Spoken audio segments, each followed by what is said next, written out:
Hey everybody, my name's Stephen here, continuing to count down my top 25 comic movies of all time in release order. In at number 21, it's Zack Snyder's Justice League.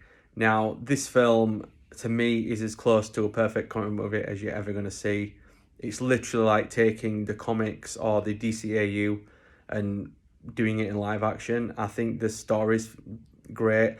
I love that it's 4 hours, and I think a lot of people say, oh, well, you couldn't release that back in 2017. Well, it wouldn't have been 4 hours then. And maybe in some regards, while what happened was tragic, awful, all these things where Zack was forced off the movie, etc., and, the other guy ruined it. What ended up happening was we got a 4 hour version of it that we probably never would have got back in 2017. And there were things like Steppenwolf, looking like he does with all the armor and stuff. He wouldn't look like that. He'd look like the 2017 Steppenwolf, which looked atrocious. I loved that we got the black suit Superman in this as well, because that's a very important part of the Superman story when he comes back as Resurrection. Of course, there are a few things in the film that I don't love, which I'll probably get into in another video sometimes, but they're very, very minor. And that's why I say this is as close to perfect as you can get, because for me, there isn't a perfect CBM. There's always going to be a problem here and there, especially as a fan, a nerd, a geek.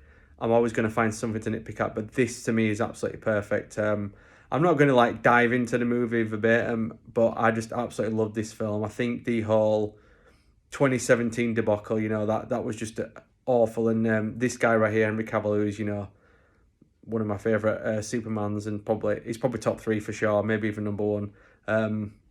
He got redemption because he was, for me, in the 2017 cut, he got the worst treatment because he came out with this stupid lip thing and, the CGI. And it was just atrocious. And there were obviously everyone got kind of a bad rap in that film, especially Cyborg. His entire story just got destroyed, but it's all restored here. It's brilliant. And for me, if this is the last film in Zack Snyder's DC, because even if you could Watchmen, he's done many DC films, then I can kind of live with that, because it is pretty much the perfect CBM in my opinion, while not being exactly perfect. It's close to it.